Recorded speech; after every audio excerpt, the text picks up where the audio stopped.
Okay, hi everyone. Welcome to this week's lecture. As I mentioned, this one's going to be online, so I hope this isn't too disruptive. But then when I return, I will do some consultation and things like that. But it's worth noting that your next test 3, will be up to the end of what I cover today. The tutorial will also go out today, but yeah, everything up to the end of matrix decomposition is what will be covered in your next test. So where we left off, we were considering Kaleski decomposition.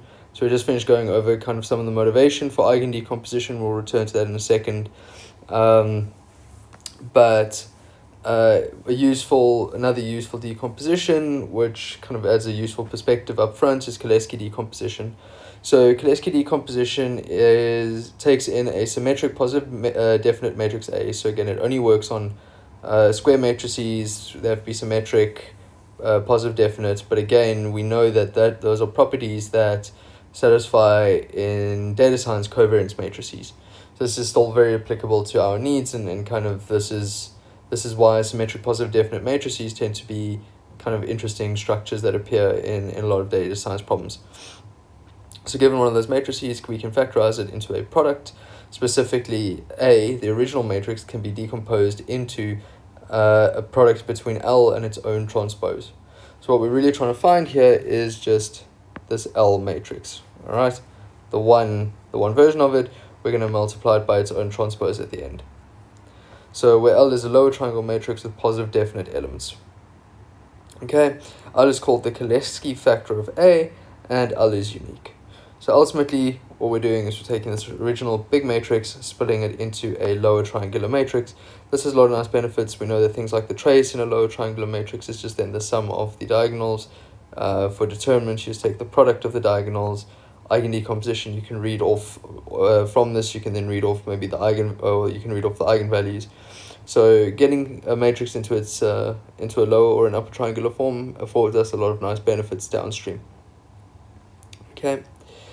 So the way you derive this is you come up with a couple different formulas. So if you consider 3x3 case, again, A is a symmetric positive definite matrix. What ultimately is going to happen is you're going to say, well, I want to get a matrix L, right, that is of that form. You can see it's in a low triangular form. On the right hand side, it's the transpose. So you have the same values just on the upper triangular form, right? So what L31 is now kind of in the 1,3 element bit stays L31, right? Because we know it's symmetric. So we know A is symmetric. And so if we multiply out the right hand side, we end up with the following equations. Okay, and so as you can see here, we say we know that A must be equal to this product, and when we do this product, we end up with that. And so this is ultimately how you solve the Kaleski decomposition, is you're going to be equating those two things. All right, and there is a pattern to this. The way you're going to do this, you're going to start off by saying, well, A1 must be equal to L11 squared. All right, so that's pretty easily solvable. You just take A11 and square root it, and you get your L1 term. Okay, then from here, you can move down to this term here. Okay, so you're going to move immediately down, and you're going to calculate out L21 times L11. Right, so you have all these elements of A on the left-hand side, so you know what A21 is, and you've just figured out what L11 is. So in this case, you have one equation and one variable. So you figure out L21 then. All right, which then affords us the ability to come to the right and figure out what L22 is, because now we've just figured out what L21 is. And so that's this pattern that you have to follow, right? You end up zigzagging across as you go. All right, same story here for the L31. You know what L11 is. You know what A31 is. And so the only thing left here is L31, because everything else is solved for you. All right. Then when we move across over here, you should have by now solved for L21, L31, and L22. All right. You solve for L21 up here. You solve for L22 up there. You solve for L31 there. And so now you can solve for this. So to solve for one of these values, you always need to have solved everything to the up and the left of that element. Okay, And then lastly, same story, you can come in and solve that final value by setting A33 is equal to that. And at this point, you've solved for L31 over there, solve for L32 over here, and so now the only variable unknown is L33. Okay, so that's the pattern. It can be a little bit kind of daunting or confusing if you aren't super practiced at it, but ultimately it is literally just solving, you know, six variables in pretty simple equations. Okay, and so that's kind of what these points at the end here are saying. In terms, you can find the diagonals, and similarly you can solve for the off-diagonal elements. You can get an equation, and so you can construct a Cholesky decomposition for any 3x3 matrix using those equations. But again, it's more about what information is available and when. You can't kind of just solve for all of these arbitrarily. You need to first do that one, then do that one, then do that one, that one, and then that one.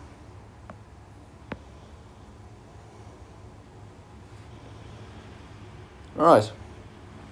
So one of the main upsides about the Cholesky decomposition is that, as I said, it helps you do things like the determinant.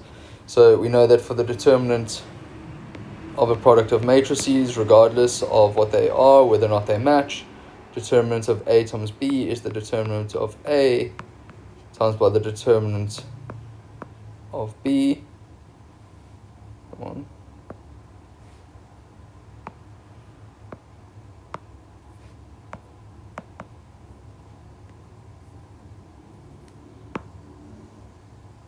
Sorry, I don't know what happened there. Determinant of A times by the determinant of B. Alright, and in this case, A and B are just L and L transposed. And we know that when you take the determinant of a triangular matrix, is then just the product of the diagonal terms. And so in this case, whether or not you're going to do the determinant of L or L transpose, it's going to be the same, just the product of those diagonal elements. And so you end up with the determinant of L squared.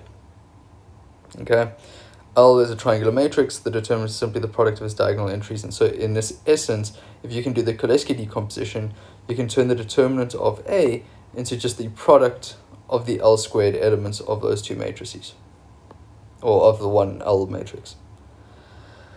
As I mentioned earlier, the covariance matrix of a multivariate Gaussian variable is symmetric positive definite, and so the Cholesky factorization of that covariance matrix allows us to generate samples from a Gaussian distribution and do a lot of kind of interesting things with Gaussian distributions and Gaussian processes. So it is used quite a lot, particularly in that context.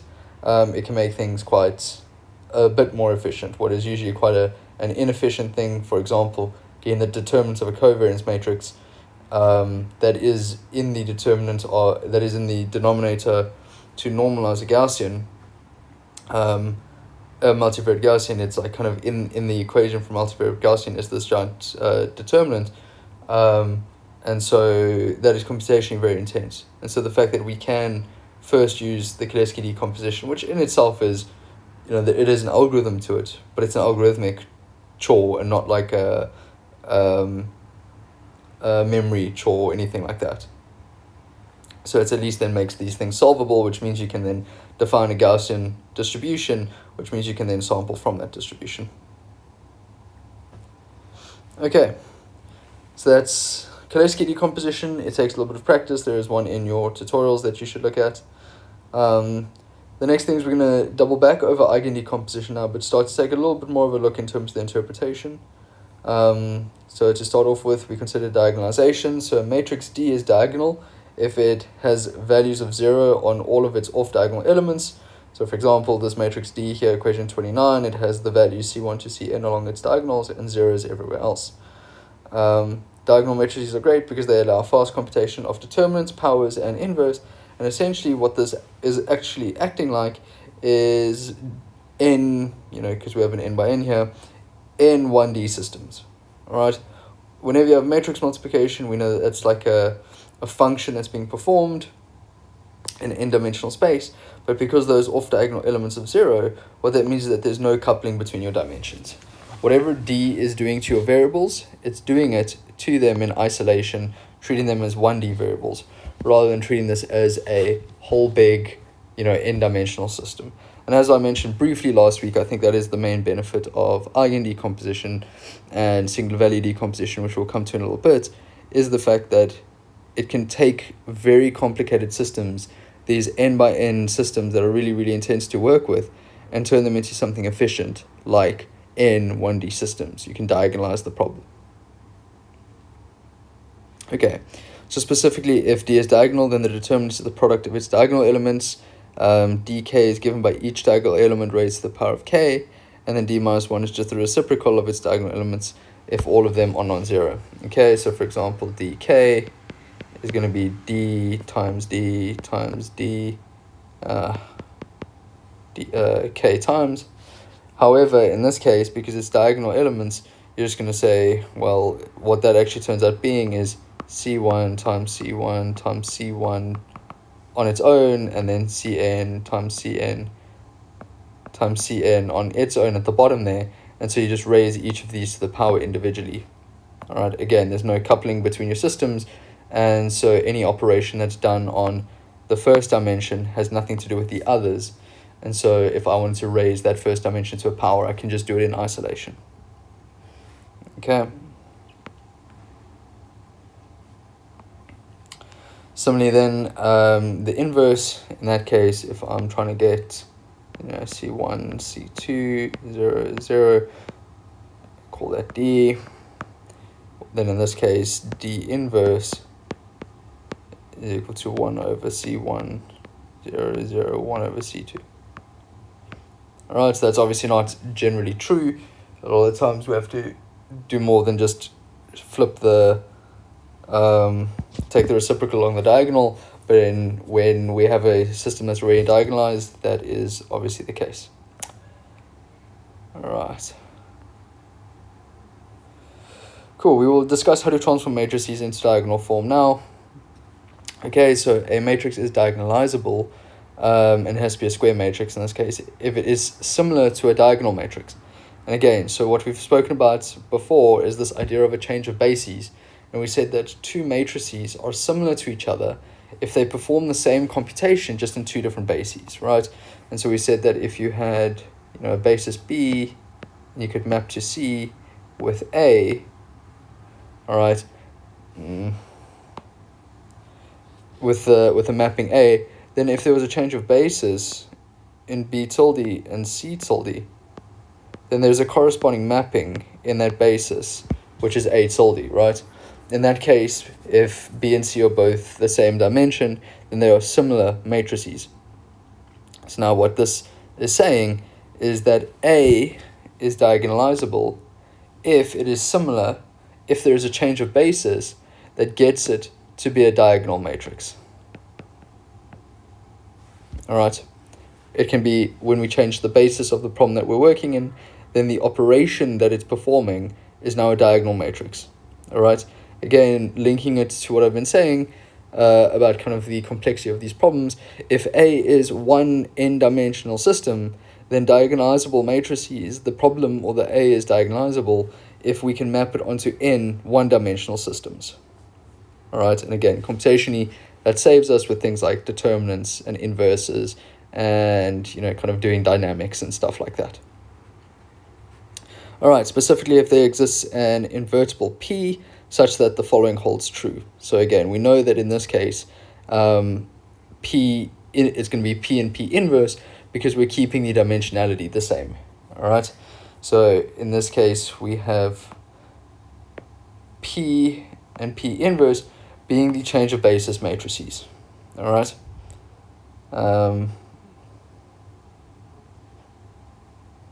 Yeah, we did come to it in a little bit, so I'll leave it for now. All right. So ultimately, what's going to happen is we're going to take A and change the basis first with P, then perform A, and then change back into the old basis with P inverse. That should then be the same as multiplying just by our diagonalizable matrix. All right. And what you should be realizing on the right hand side is that looks a lot like the eigen decomposition we spoke about last time. Okay. But I'll chat a little bit more about that functional form now. All right. But for the moment, it's diagonalizable if it is similar to a diagonal matrix. Okay, and that was the definition of similarity we had earlier, is that there was this matrix P such that when we multiplied A on the right hand side by P and P inverse on the left hand side, it would then be equal to this other matrix here.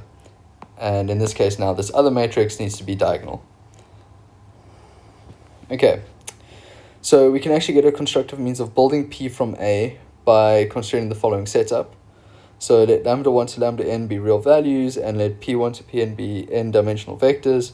And so we're going to define capital P as just the set of those vectors. So again, each of those vectors is now forming a column in a matrix. And then let D be the diagonal matrix with the lambdas on its diagonal entries. Then in that case, you can show that A times P is equal to P times D if and only if the lambdas are the eigenvalues of A and P are the corresponding eigenvectors. All right, there's a proof of it, but again, we've kind of essentially just started from the perspective of just saying, well, we know that the eigen decomposition is PD P inverse, and then the definition on the previous side was diagonalizable if it's similar to a diagonal matrix. And while it turns out that you can actually get this equation out here pretty quickly if all you do is now multiply on the left hand side by P.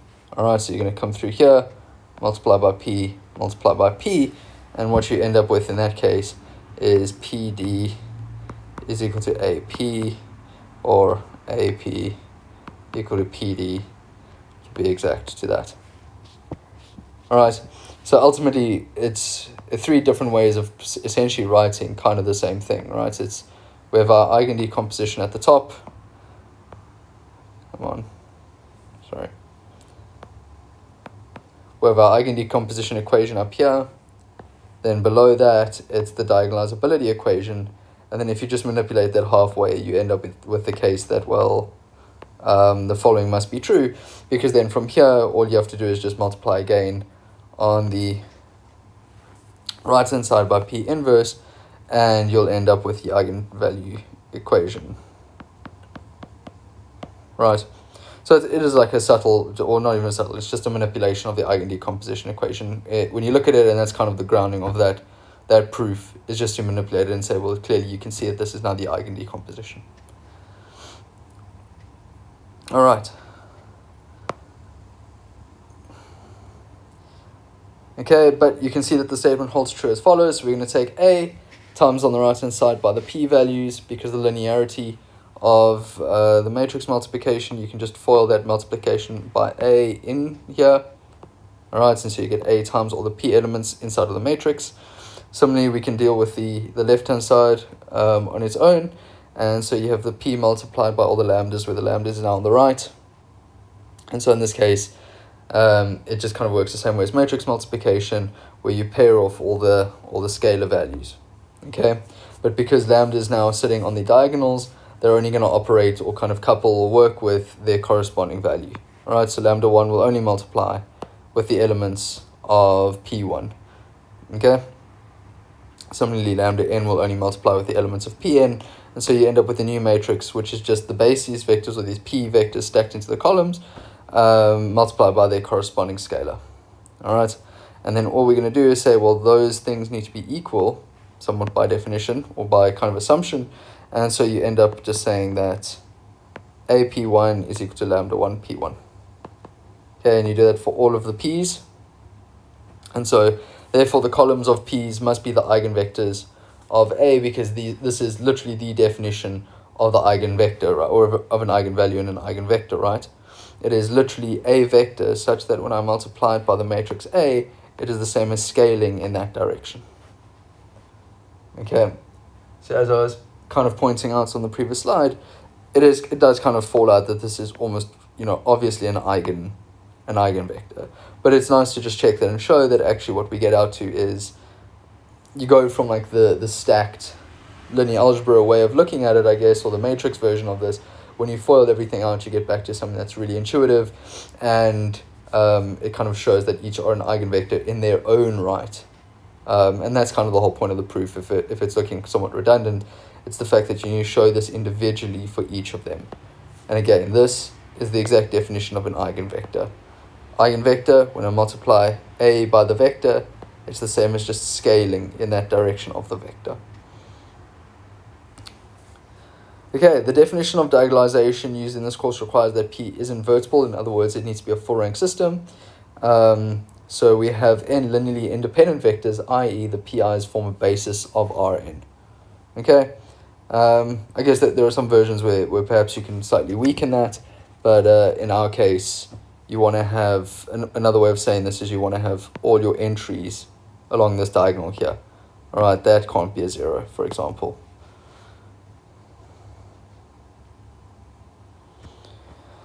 Cool.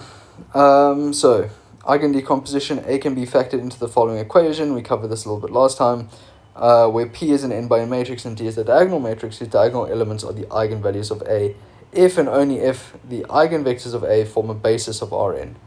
In short, only non-defective matrices can be diagonalized in this way. Okay, and see, the whole point here of this slide is to now couple this idea of an eigendecomposition to diagonalization following on from this here. Okay, so in other words, what we're saying is that we're not going to consider the eigendecomposition or its non-eigendecomposition if it's a defective matrix, if it's low rank. And ultimately what would happen is, if it was low rank, as I said, you wouldn't get all the diagonal elements here. You'd only get a subset. It would be you'd end up with k less than n eigenvalues. And what that would imply is that there would be some Pn over here, or, however many, so from n plus 1 up to, k plus 1.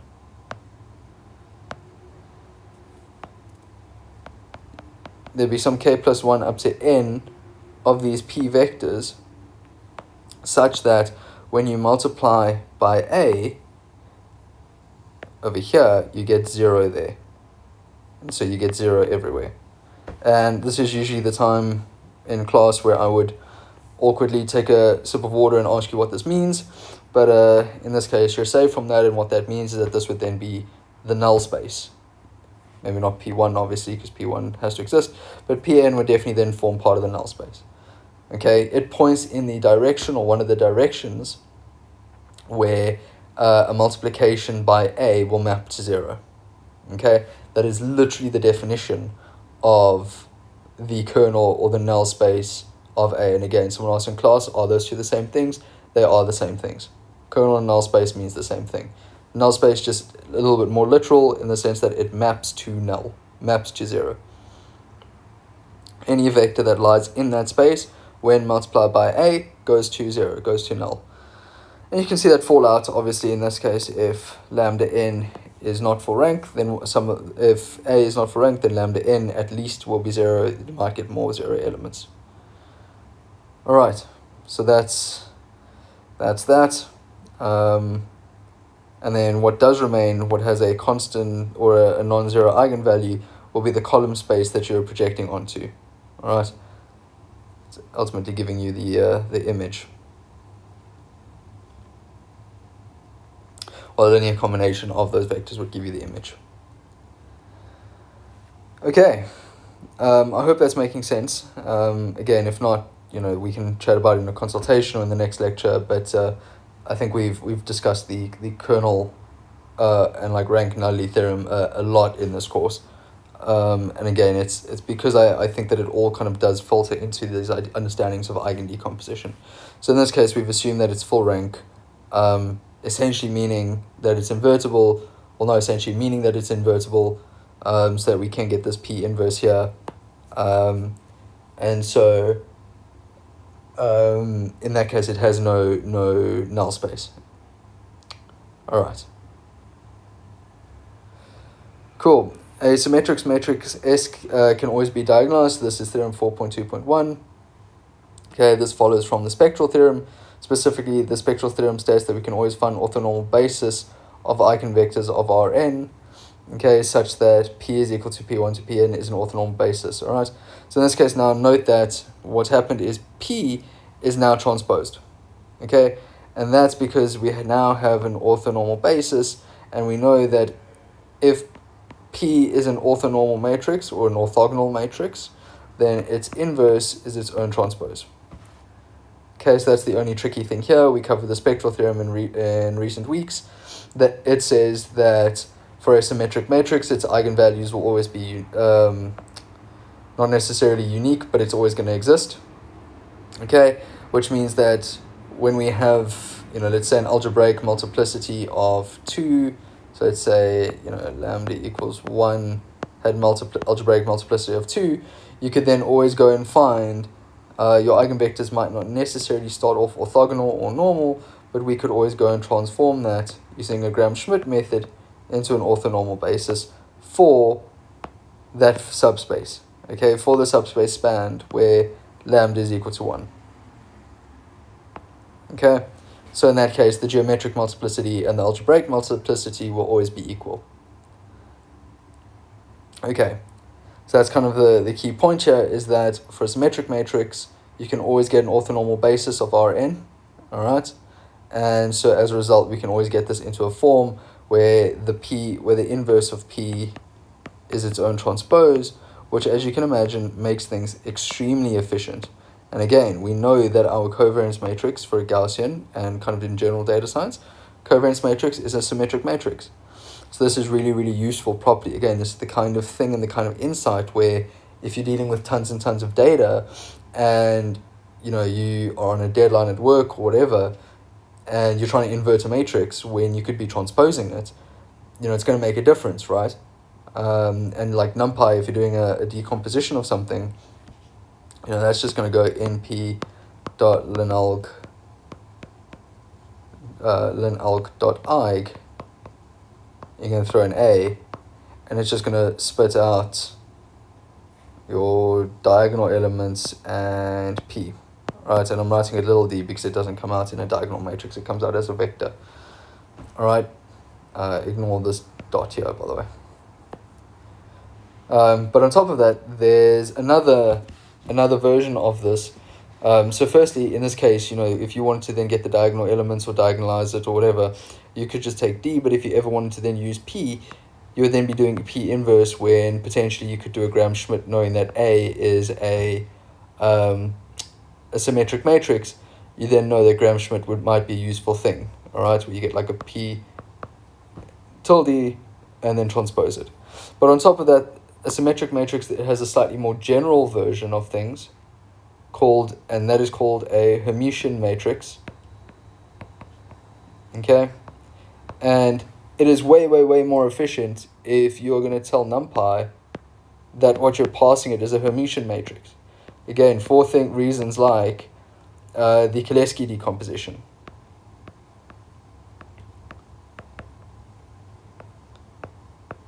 So notice the difference. There's a function in NumPy called eigh, stands for Eig Hermitian. And a symmetric matrix is a version of a Hermitian matrix. Hermitian matrix is the same. It's like the extension of a symmetric matrix into like complex entities. It's a slightly more general object. We're not going to consider the complex analysis of it or anything. But again, it's the kind of thing where now, because it's a symmetric matrix, it affords you the ability to do a Cholesky decomposition, again, if it's going to be positive definite, of course. And so in that case, you might be able to then do a more efficient decomposition to get your eigenvalues, right? In that case, we know that you can get it into a triangular form, which means you can then just read off your eigenvalues. And so a couple of these tricks a couple of these facts, while you don't need them, you might notice that they can make your life a lot easier. And in fact, we saw one of those examples in test 1, right? When we were looking at the vector subspaces. Once you recognize that the second subspace was full rank, and you had to do the intersection and the union, well, once it's full rank, the intersection and the union were pretty trivial, right? Or you could do the long, equation version where you solve it and stuff like that. So I think that's maybe one of the takeaways for this course, and I'll get off my soapbox now. It's the fact that a lot of what we're going through is in like really technical detail, and you can kind of, maybe just go along doing the standard versions of things without maybe getting into the intuition of it. But I think if you do go a little bit deeper, try and understand the intuition, try and understand geometrically what's going on and why these things work the way they do, then I think now and again you will get decisions where you can maybe really set yourself apart from others and make yourself a particularly good data scientist, let's say. And so that leads us to what I think is kind of one of the main results of this course, or at least the first half of it, and we'll come to the SVD just now, which is I think the big one. It's the geometric intuition of this, right? Because we spend a lot of time going through change of bases and rank and stuff like that, and this is where it all maybe comes together. Again, perhaps not rank quite just yet. We're assuming in this case it is full rank. In other words, we're staying in R2 or R3 if that's what we start in. But we can interpret the eigendecomposition matrix as follows. Let A be a transformation matrix of a linear mapping with respect to the standard basis. And this is important. You always assume that what you're starting in with the eigendecomposition is the canonical basis. All right, that's often written E1 and E2, for example, in R2. And it's that one where your metric or your bases form a diagonal matrix. Okay. So we're in the canonical basis. What we're going to do is we're going to perform a basis change from that standard basis into the eigenbasis, P inverse. All right. And this identifies the eigenvectors Pi, blue and orange arrows in the figure onto the standard basis, EI. All right. So essentially what we're doing is we're starting here in that space there, right? And we're initially within the blue vectors, but we have some set of eigenvectors like that we'd rather be working in. Now, we can just multiply by A and get this kind of complex again, like stretch and twist and all of that.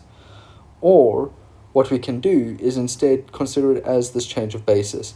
And what we've now done is we've now changed our unit of measurement into the P2 and the P1, the yellow bases. All right? And that's your eigenbasis. Now, anyone who remembers our change of bases might be kind of already knowing why it's P inverse instead, right? Because ultimately what we're doing here is a forward transform. All right? I'm telling you that the initial basis is, the canonical basis is B, and then we're transforming into my eigenbasis, which is my new basis B hat. All right? To do that, we're going to need the forward transform. All right? But, and this is the key point here, is this is always acting on a vector. All right? Whenever we're talking about this change of basis and eigendecomposition, it's always the eigendecomposition of an operator A, okay, of the transformation matrix. So as much as, we were always saying that, okay, well, if we change basis, you can do it that way, but we're always, in this case, when we're looking at eigendecomposition, going to be treating a variable or a vector in that basis and moving to x written in terms of that basis. Okay, it's the coordinates, and we know that the coordinates go the opposite way. All right, so to go from B to B hat in the basis space, you multiply on the right-hand side by f. To go from x in terms of B, of my old basis, to an x in terms of my new basis, you multiply on the left-hand side by the backward transform, the opposite one to f. All right? And that's always because we need to keep our vector the same, right? If we were going to define a vector v, all right, it was always going to then be, let's say, b and x be like that. But then I could always change my basis and go b times f times by the backwards transform. Sorry, b tilde, x in terms of b tilde. All right. And so now what's happened is, no, my bad. That was right. Sorry. Could always go b times f times the backward transform times x by b, which now would give you b tilde x b tilde, right? Because in the middle here, what happened is we just multiplied by the forward and the backward transform. So that's the identity. You just put the identity into the middle, okay? But then after that, we group the new terms, which gives me b tilde. You can see that down here. That's the term there for it. And then similarly, on the right-hand side, we can group those terms. It gives you x b hat. Okay, so ultimately what that meant is that v never changed. just the basis we were writing it in has now changed. Okay, and I go through this kind of in a lot more detail in that one note we went through a while back, so you can go refresh that if you need. Can be a little bit kind of, obviously, as you saw, a bit tricky putting the f and b in the middle there. It's essentially just multiplying by 1. Okay. But that's all a change of basis is. And so ultimately what we're doing here is we're saying I'm going to take my x and I'm going to change basis into my eigenbasis. Alright? So that's a forward transform in my basis vectors. But in this case, B is canonical. So we know that B is just the identity matrix to start. In other words, B hat is equal to F. So if I wanted to transform into my new basis, my forward transform would just be to multiply by F. But if I want to do it on the coordinate, then I know that I then need to do the opposite, which is just the backwards transform. Inverse. Sorry, B is the inverse of F. In other words, B is equal to B hat inverse. Okay, that's my new basis. And then if we want to do it with the eigenvectors, okay, where my new basis is obviously the eigenbasis, that's going to be P. Sorry, let's do this instead. It's going to be P is equal to my original basis times by F. Original basis is the identity, so my forward mapping would be just to multiply by P, my eigenvectors, but again I'm working on a coordinate, so I'm going to use the backwards transform, and so ultimately if I want to transform X into my new basis, I use the backward transform, which is just P inverse, and so that is where this P inverse comes from in the eigendecomposition. It is just the change of basis into my eigenbasis, right? But it has to be the inverse, and that's the weird bit. It has to be the inverse because it's dealing with the coordinate vector. From here, what's happened now is now we're in a basis, we're in the eigenbasis, and we know that what the eigenbasis does is it decouples our system completely.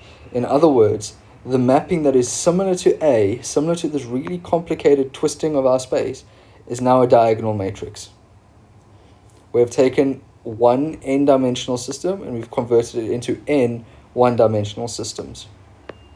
Okay, and again, if we then needed to do a to the power of n or solve, some complex system of linear equations, this now goes much, much easier because solving dynamics in one dimension is really easy.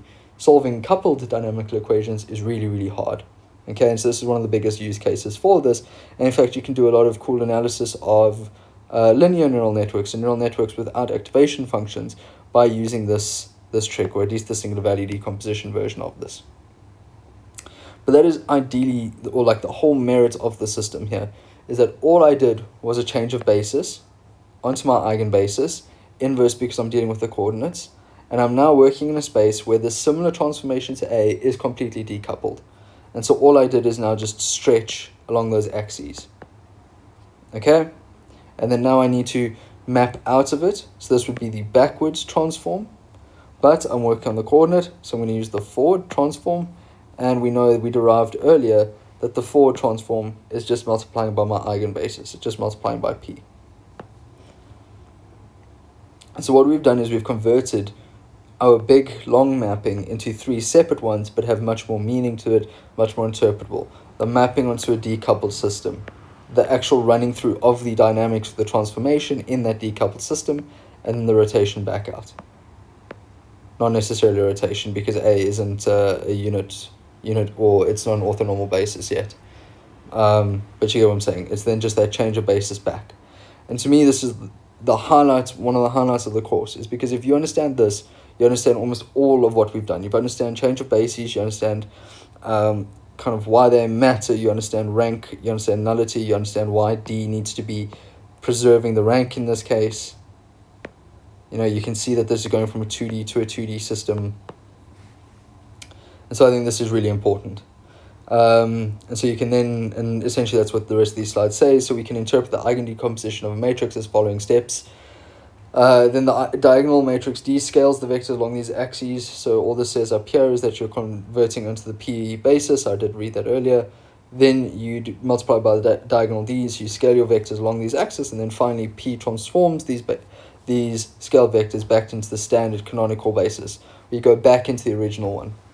All right, but again, I think that what these slides don't say is kind of why it's P inverse. And this, and the textbook doesn't either, because it didn't make this distinction between forward backwards transforms on the coordinates or the basis vectors themselves, right?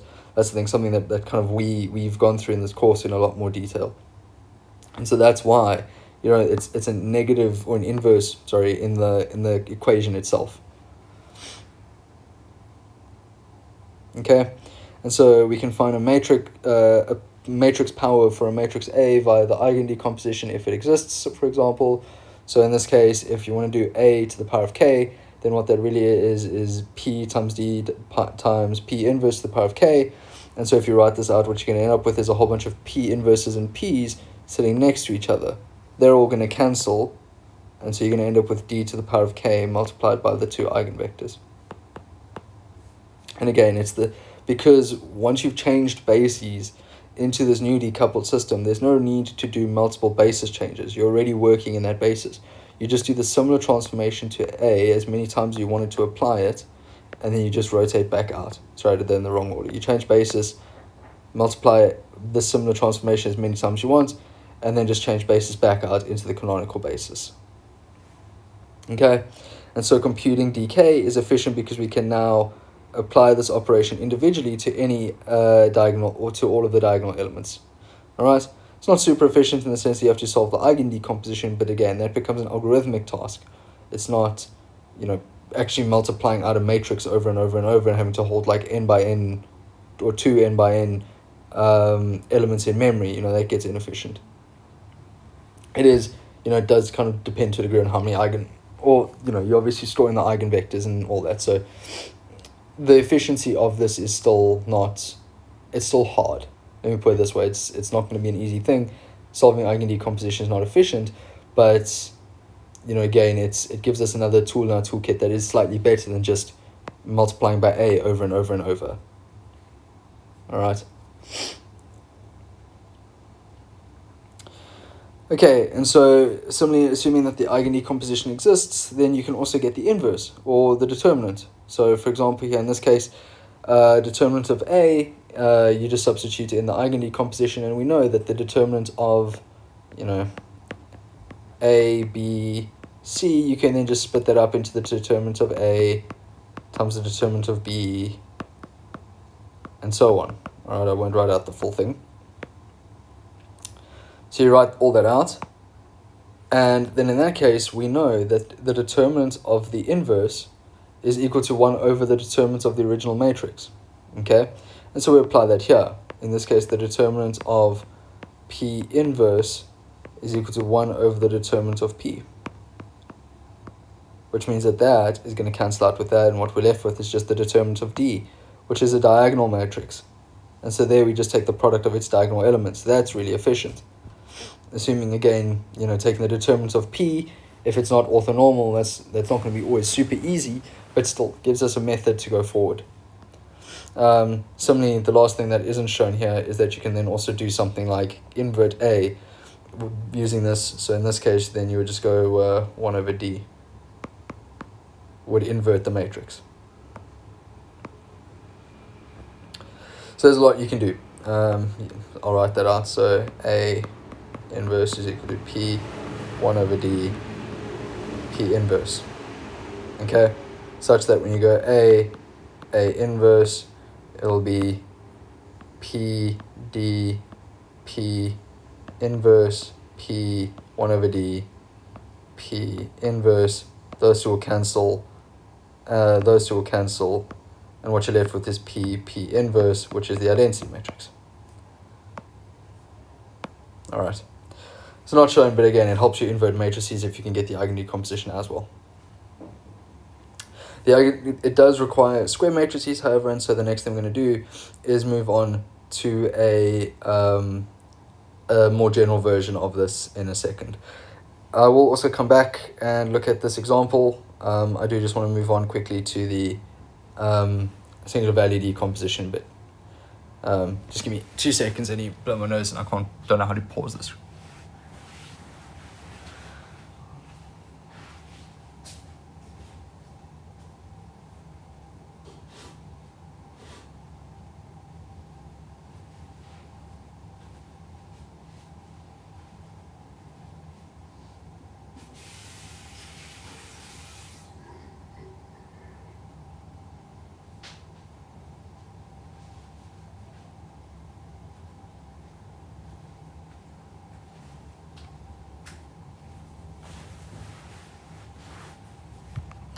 All right, thanks everyone. So let's go back to M3 now.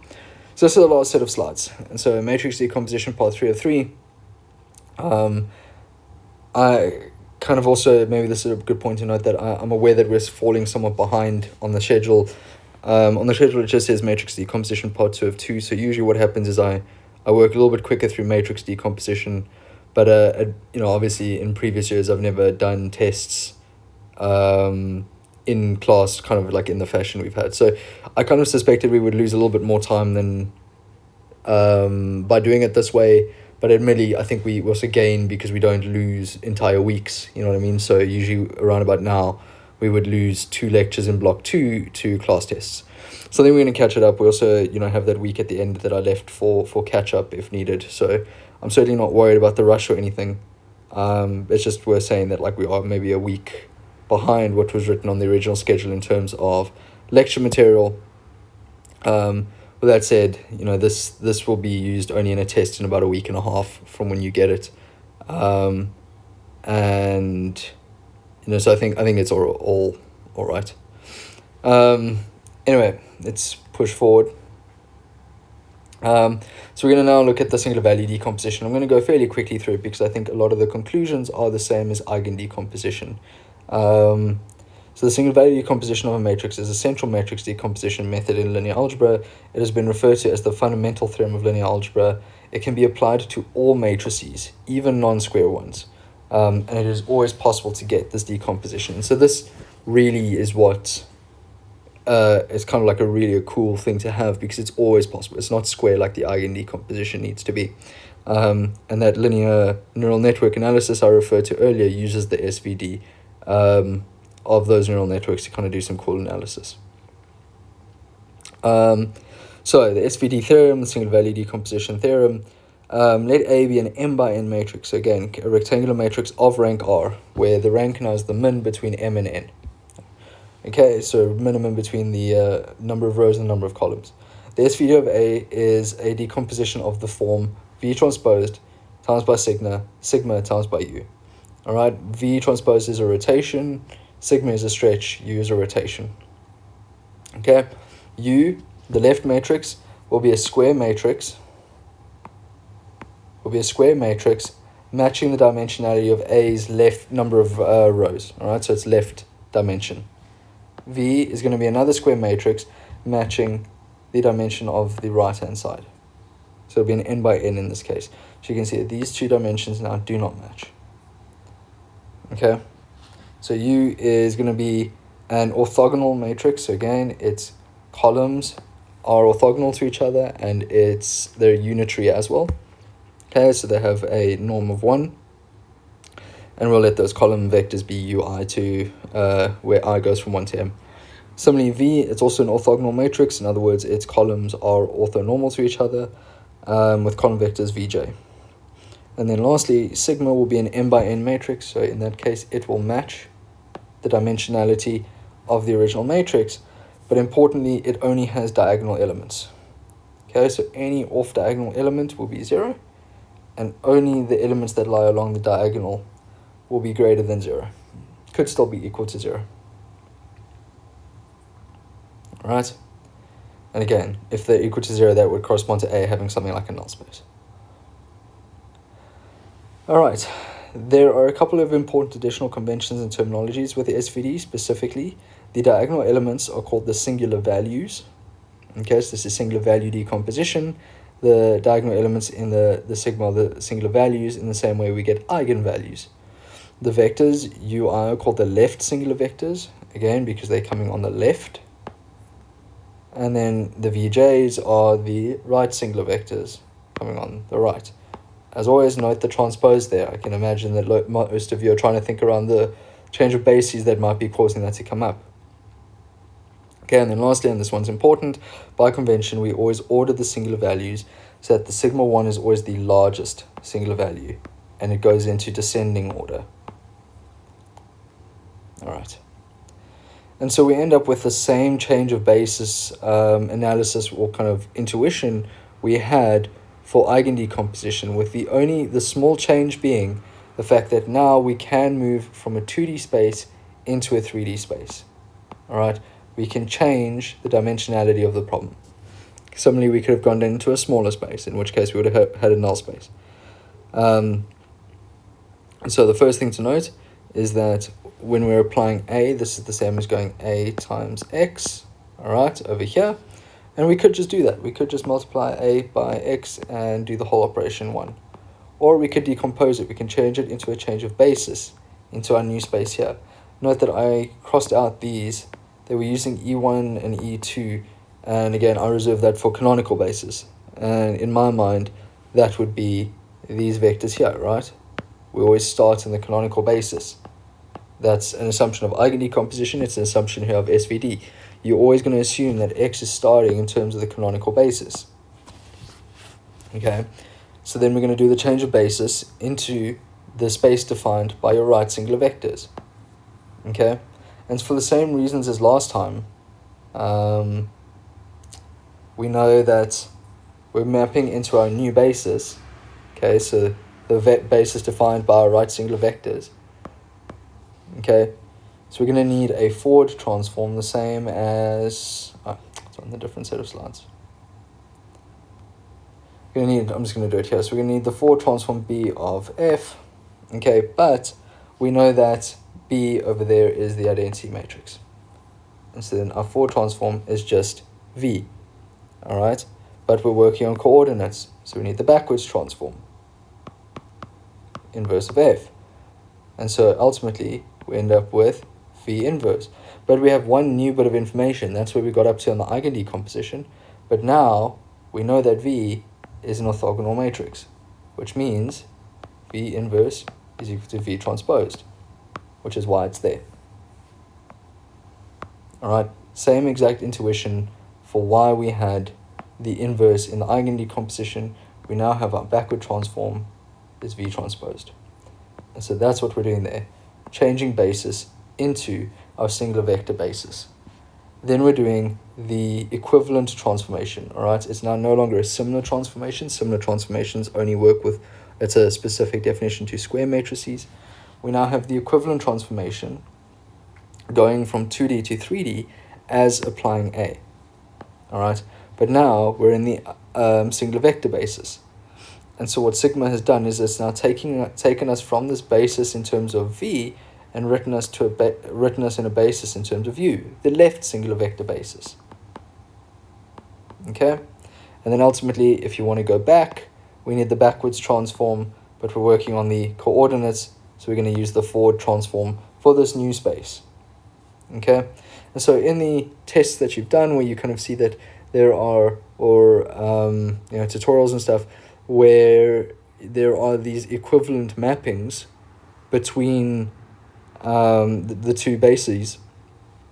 So where we would have, kind of B and B tilde and C tilde, and then this mapping with A.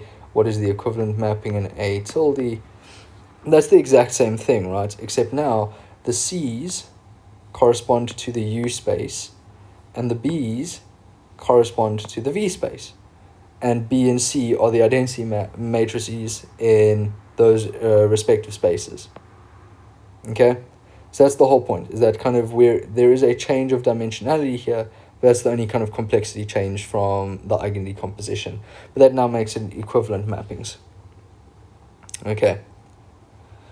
So yeah, that's then the summary. And so I hope that's clear. I hope that's, I know this slide looks like scribbling, but I think I wanted to put all the information on it at least. But again, all we're doing is changing basis. We're saying that we start in the identity basis, in the identity in R2 here, and we want to go into the identity basis in R3, the canonical basis in R3 and R2. In R2, we change basis into V. All right, so in the initial space, we change into the V space. All right, then we do the equivalent mapping, and then we change back out of the new space, or the singular vector space defined by U. We map back into the canonical basis for our higher dimensional space in this case, but it could be lower dimensional. Okay. You can ignore these slides. They're just using the textbook notation to explain that whole process, but again, I don't love the notation used here. Okay, and so you can consider this example. Consider a large number of vectors in the unit square center around 0. We can easily visualize this transformation. So if we're going to just plot a whole bunch of dots, data in the space, again, we're starting in R2. These are all evenly spaced dots. This is the canonical basis. Okay, and so what the first thing is that we just do the change of basis into our eigenbasis. And this corresponds to a rotation. And the reason it corresponds to a rotation is because those V vectors are orthonormal. Okay, it's an orthogonal matrix. Okay, and so we know that it's only going to be able to rotate. If it was going to do any sort of stretching, then it wouldn't be orthonormal, right? Because it wouldn't be normal. You would have those vectors being something greater than 1, right? One of the definitions of orthonormal was that its determinant was 1.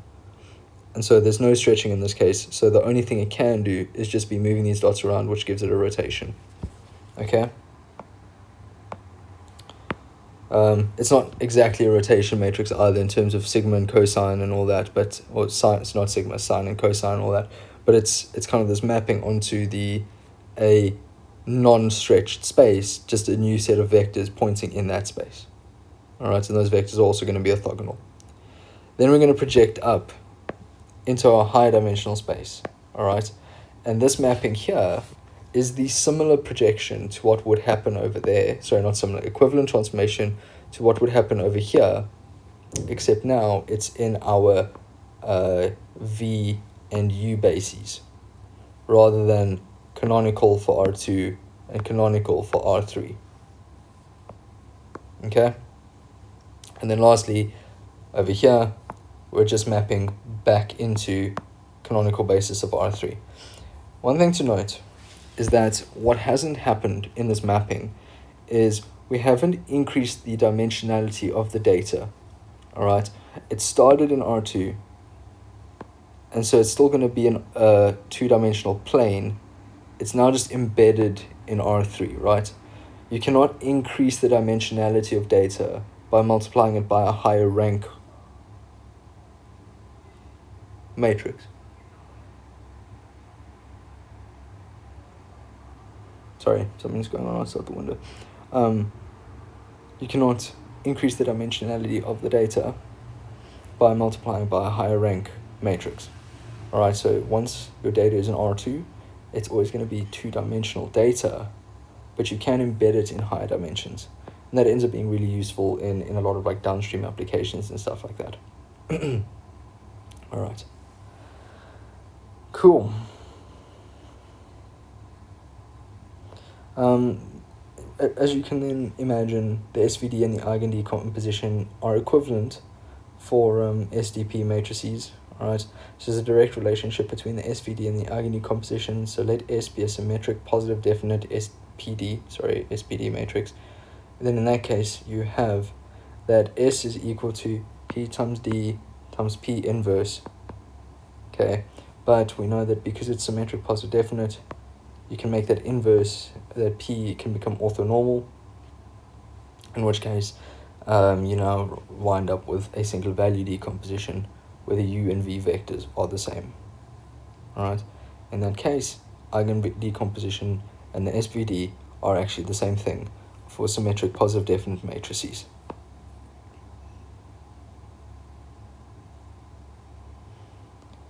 Cool. And so then in terms of, I just want to say that this should not be confused with what is coming next. So this is if we have a particular matrix A that is symmetric positive definite, then eigendecomposition and the SVD are the same. This now is how we're going to calculate the SVD.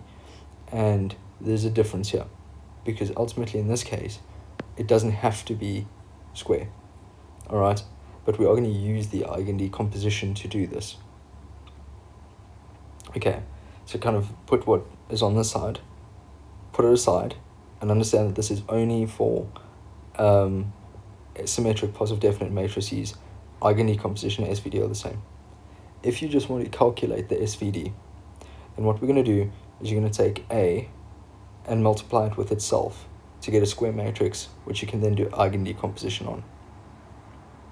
Okay, so the high-level game plan is for some rectangular matrix, you want to find two sets of orthonormal bases U and V of the codomain and the domain respectively. All right, so domain where you're mapping onto, that's U, and codomain, the vectors that you're starting with, domain where you're mapping from, codomain where you're mapping to. So U is where you're mapping to, X or kind of it is where you're mapping from. So from these bases, we will construct the matrices U and V. So we are, however, looking for two specific orthonormal bases such that this holds, where sigma has only non-zero values on its diagonal, and they decrease as you go down I. All right, so again, descending order of your singular values. And so ultimately what you can do, you can solve for the right singular vectors by noting that A transpose A is going to, by definition, be a symmetric positive semi-definite matrix. Semi-definite because A might have a null space. So that when I go AX, there are some elements that map to 0. All right? So that's the semi-definite nature of it. However, we can then diagonalize that. And again, we weaken to a degree what we said earlier about the eigendecomposition only being, or our version of diagonalizable only being valid for full-rank matrices. We can still do an eigendecomposition. We just, probably wouldn't say that this is a diagonalizable matrix. I get that the definitions we were adhering to in the previous set of slides doesn't quite align here. But in this case, it can be semi-definite, and because the matrix is square, one of these directions will always be lesser, right? Because the rank is the min of M and N. All right. So to start off with, we're going to say A transpose A is a positive symmetric matrix. And in other words, that means you can do an eigendecomposition on it. Okay? And P will be an orthogonal matrix because it is a symmetric matrix, and it will be composed of the eigenvectors. Furthermore, the lambdas are going to be greater than 0, and those will be the eigenvalues. But if you substitute in the singular value decomposition of A into those two cases, we know that we have this identity here, B transposed, A transposed. And we're going to use that in there, right?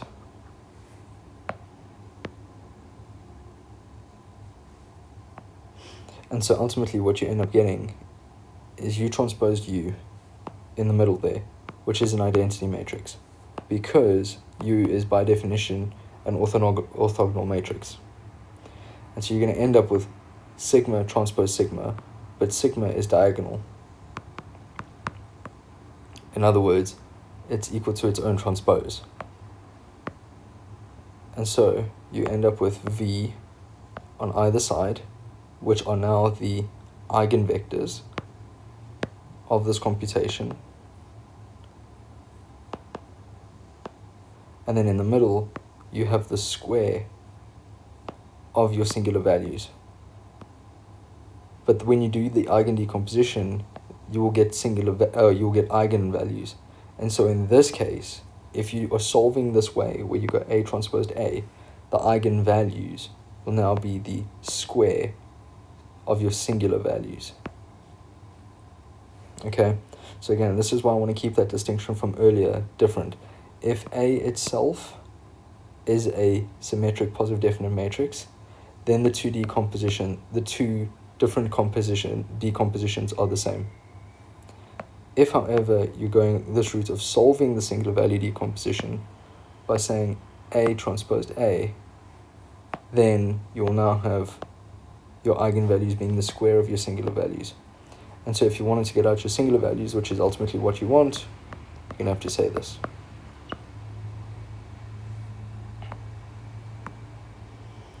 All right. And so from there we can read off our right singular vectors and our singular values. Okay, right singular vectors are our p's, the eigenvectors, and our singular values are the square root of our eigenvalues. You can then also follow a similar approach using A transposed A. Alright, in this case you'll end up with U sigma V transposed V sigma U transposed, and you'll end up with U sigma squared U transposed. Q will be equal to U in this case, and once again you'll have alpha is equal to, let's not write it that way, the square of the eigenvalues that you get.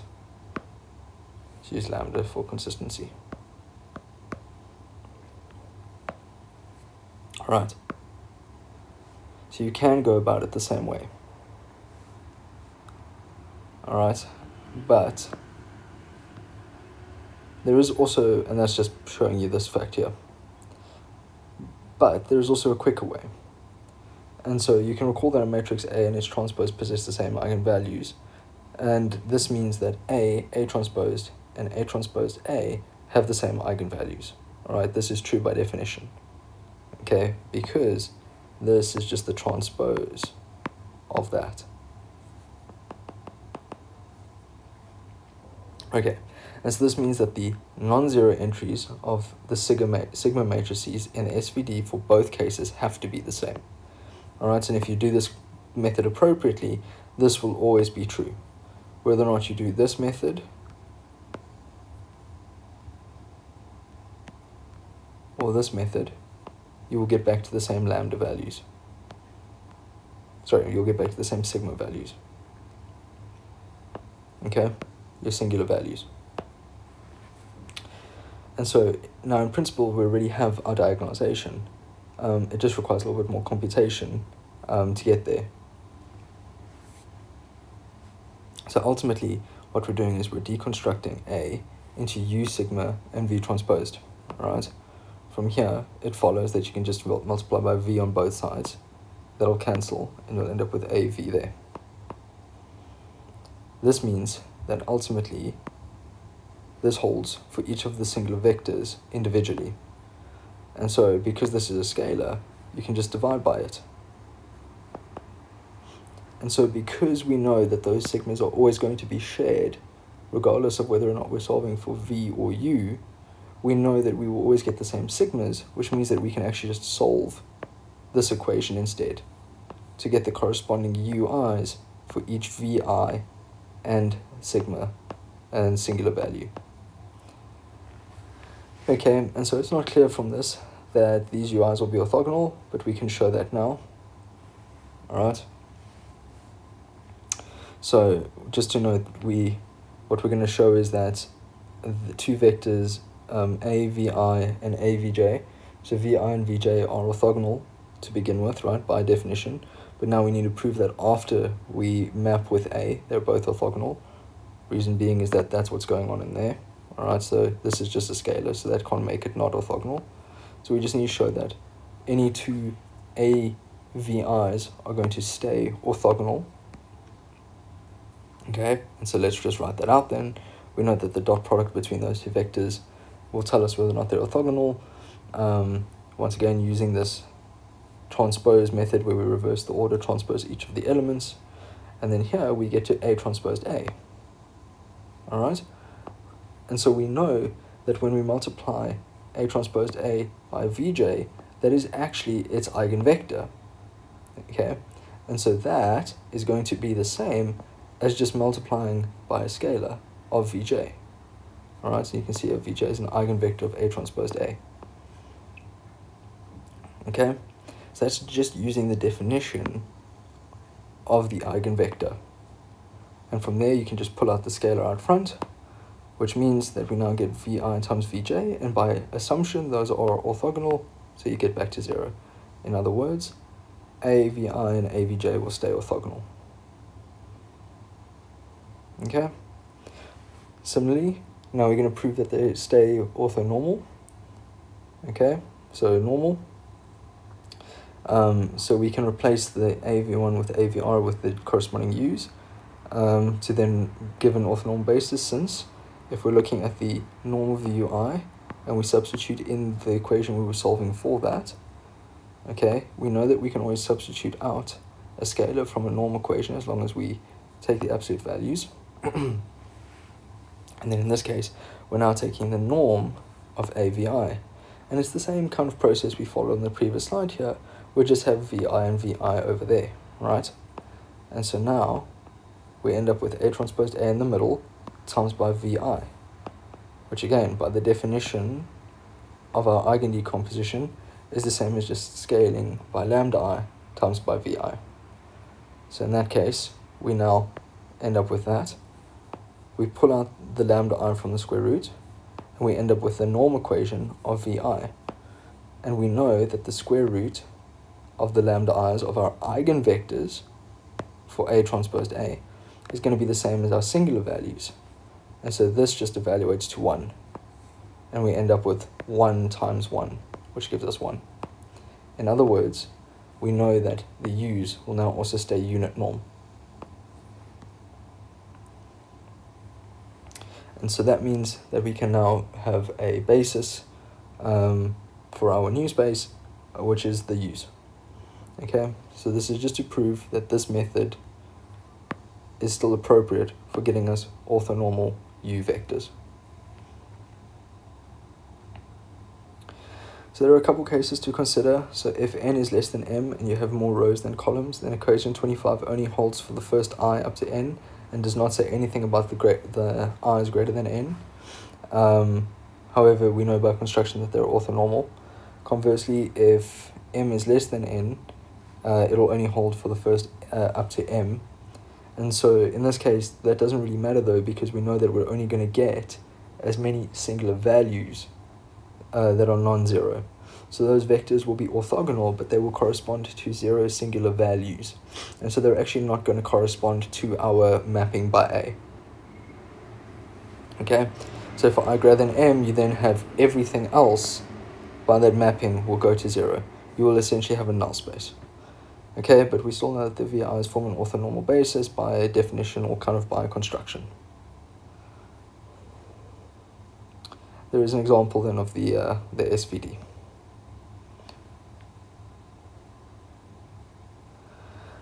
Cool. It is well worth comparing and contrasting the eigendecomposition and the SVD. So again, on a symmetric positive definite matrix, they're the same thing, but the SVD always exists for a matrix, even when it's not square, whereas the eigendecomposition requires a square matrix. The vectors in the eigendecomposition matrix are not necessarily orthogonal, so they're not necessarily a simple rotation and scaling in that decomposition the same way it is for the SVD. And the vectors in the matrices U and V in the SVD are orthonormal, so they do represent rotations. Right? They're orthogonal to each other, and they do not scale the space or stretch the space. Okay, both the eigendecomposition and the SVD are composed of 3 linear mappings: a change of basis in the domain, okay, from the canonical basis into an eigen or a singular vector basis. Then you do the independent scaling, because you decoupled the system with the first mapping or the first change of basis. And then you change basis in the codomain from the eigenbasis back into the canonical basis in your new dimensional space. A key difference between the eigendecomposition and the SVD is that the SVD domain and the codomain can be vector spaces of different dimensions for the SVD. Eigendecomposition, again, same space because it's a rectangular matrix. Sorry, not a square matrix. In the SVD, the left and right singular vector matrices U and V are generally not inverses of each other. They perform change of bases in entirely different vector spaces. However, in the eigendecomposition, we know that they're going to be inverses of each other. In the SVD, the entries of the diagonal matrix sigma are all real and non-negative, which is not generally true of the diagonal matrix in the eigendecomposition, and that's due to the fact that we know that when we solve for the SVD, you're taking A transposed A or A transposed, in which case you get a symmetric matrix, and so we know that symmetric matrices always give us real values in our eigenvalues, all right? And so when we take the square roots of that, we know that we're going to get, and so it's actually symmetric positive definite, so you know that you're always going to get positive real singular values out of that eigendecomposition, so that the square root is always valid. Okay, for symmetric matrices, the eigenvalue decomposition and the SVD are one and the same. Okay, the last thing then just to talk about is called matrix approximation. All right, and so this is just a use case of the SVD, and it's just kind of a really neat thing to look at. And for a lot of you who have done principal component analysis, this is going to look relatively familiar. So we will now investigate how the SVD allows us to represent a matrix A as a sum of similar low-rank matrices AIs, which lends itself to a matrix approximation scheme that is cheaper to compute than the full SVD. So you can construct a rank 1 matrix AI as follows. You take the ith singular vector, multiply it, left singular vector, and multiply it by the ith singular right singular vector, but the transpose of it. Okay, so where ui and vi are the ith orthogonal columns of the u and v vector matrices respectively. In that case, a matrix A of rank R can be written as a sum of these rank 1 matrices, okay, as follows. So you're going to take the two singular vectors, all right, the ith left and the ith right singular vectors. You're going to multiply them together, okay? That gives you this capital AI. If you then multiply that by the corresponding singular value and add it together, you can then get back to the same exact matrix A. And this is literally just U sigma V transposed. This is exactly what's going on here. All right. There's nothing like this equation here is exactly what that is there.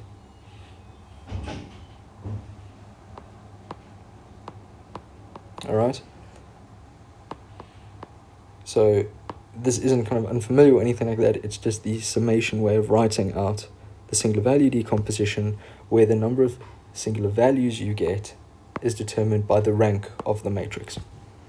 Okay, one thing to note is that that AI matrix is formed by the outer product of the singular vectors. Okay, so U is going to look like this. V is going transposed, will look like that. And so you're just going to take these corresponding columns and rows and multiply them together. And that's what we get here. So if you take your original matrix A, do the singular value decomposition on it, and multiply out the first column of U with the first row of V transposed, you get A1. Similarly for A2, that's the second column of U and the second row of V transposed, and so on. All right, you can see that they look less and less meaningful as we go, and you get these more specific changes in black and white. All right, that's kind of deliberate, and because each of them carry less and less information when scaled by the appropriate singular value. And how many of these low rank matrices, rank 1 matrices we use to approximate A, will be called a rank K approximation. So K, if we need R to recover our full image, then if we lose anything less, we will be approximating it, right? So in this case, K is the number that we use to approximate R. And so we'll have the rank K approximation of A, which is how many of these kind of systems we just add together. All right, what is important here is that these matrices are just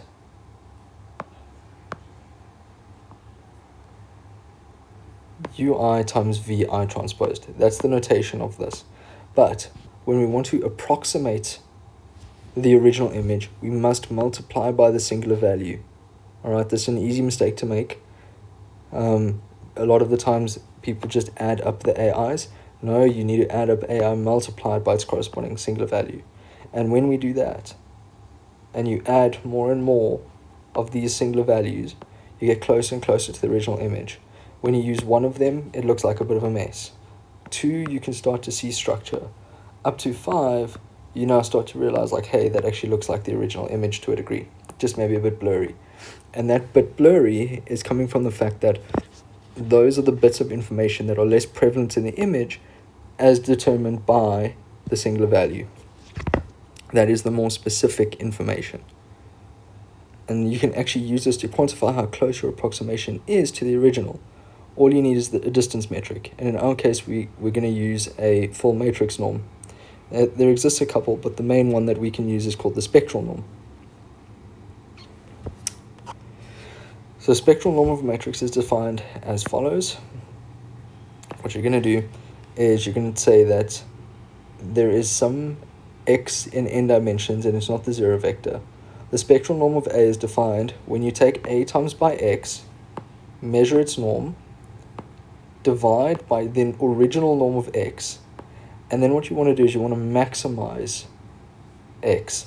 So you want to pick an x that aligns as much as possible to A, such that A increases the L2 norm compared to the original as much as possible.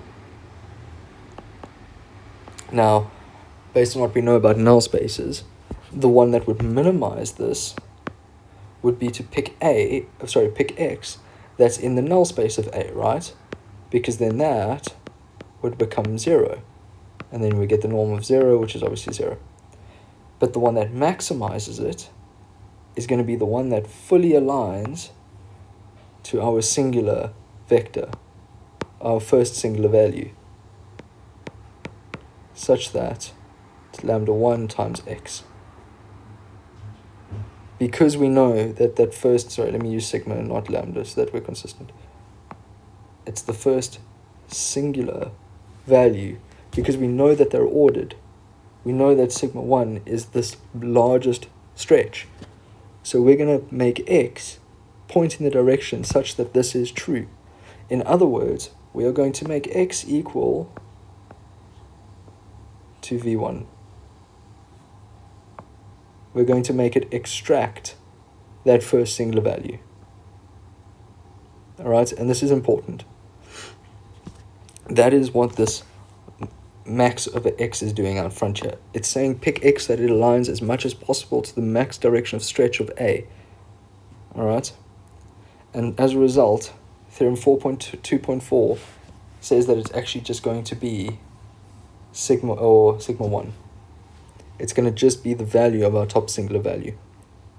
Now I've given you a hand-wavy proof sketch there. In the tutorials you actually do have to prove this, but that's the main idea. All right, you just tee up these two norms, and then you say, well, if I'm maximizing this equation, x is going to align as much as possible to A, the direction of A that stretches the most, because I want to stretch x compared to its original norm. What is that? It's when x, a unit vector x, aligns to, or not even a unit vector x, any x, aligns to A's top singular value. And that's it. And then we can get to Eckhart-Young theorem. So let A be a rank R matrix and B be of rank K. So B is any matrix of rank K with the same shape. For all K less than R, so for any low rank approximation of A, it holds that A is the choice of B such that we minimize the distance between A and B. In other words, A, this rank K approximation, will give us this B value that gets as close to the original A as possible. It's a bit notation heavy, but the intuition there is intuitive. The best thing we can do if we have K dimensions to approximate A with is to go with the singular vectors. Okay? And then the amount of information we lose will be, in terms of the spectral norm, will be sigma K plus 1. Because we have approximated everything up to sigma K. Okay, and because all the ui's are orthogonal to the k plus 1, we've accounted for none of that variance, and so that's going to be the only error that's remaining, or the maximum error that's remaining. So the Eckart-Young theorem implies that we can use the SVD to reduce a rank R matrix A to a rank K matrix in a principled optimal in terms of the spectral norm manner. And you can interpret the approximation of A by rank K matrix as a form of compression, lossy compression. Again, we're losing rank. There's no way we're not going to lose information along the way. But we know that it's optimal in the sense that it has the least loss possible, and we can quantify that loss as being the k plus 1th singular value, because we've accounted for all the other singular values before that. And that's it. You can have a look at this mind map of matrix decomposition, but that's everything. And again, I think if you understand singular value decomposition, you understand rank, you understand embedding low dimensional spaces and higher dimensional spaces, you understand what it means to lose rank. So again, embedding low rank space in high dimensional spaces, that would be like a mapping from 2 to 3, for example. Whereas if you go from 3 to 2, there's now a null space, you're losing rank. You understand change of bases, you understand equivalent and similar transformations, all those sorts of things. So I think that this is really the important bit. And again, understanding, like where does the transpose come from? It's because it's an orthonormal matrix. We're getting back to the analytic geometry stuff we did with Graham-Schmidt, in projections. And so hopefully, kind of you can see how it all of the linear algebra and all the analytic geometry we did was building towards really just that, this understanding of how do you take a really complicated system and turn it into n individual one-dimensional systems that we can manipulate and work with appropriately. Cool. All right, thanks everyone. I will upload this, and hope you all enjoyed that. We'll begin with vector calculus in the next lecture.